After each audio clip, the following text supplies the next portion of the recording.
ৰাইজ জুবিনদাই ন্যায় নোপোৱাৰ কাৰণটো কি হ'ব পাৰে?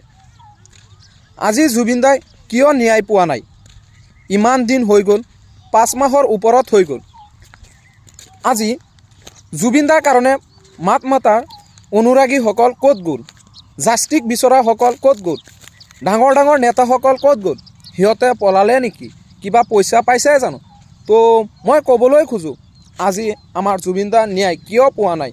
আমি কোনে কাক 2 টকা দিব, কোনে কাক 4 টকা দিব, কাক ভাড়াটো কম দিব, কোনে চৰকাৰ হ'ব, কোনে পদ ত্যাগ কৰিছে, আমি সেইটো চাই থাকোঁ। কিন্তু গাইজ, আপোনালোকে নাভাবিব আমি এতিয়ালৈকে জুবিনদাৰ ন্যায় পোৱা নাই। যেতিয়ালৈকে ন্যায় নাপাওঁ তেতিয়ালৈকে জাষ্টিক ফৰ জুবিন গাৰ্গ আপোনালোকক অনুৰোধ কৰিছোঁ, যিমান পাৰে সিমানেই এই বস্তুটো লিখি যাব। ছ'চিয়েল মিডিয়াত এই বস্তুটো বন্ধ হ'বলৈ নিদিব। গাইজ, যেতিয়া আমাৰ এই বস্তুটো বন্ধ হৈ যাব তেতিয়ালৈকে আপোনালোকে ভাবিব আমি অসমৰ সম্পদ হেৰাম।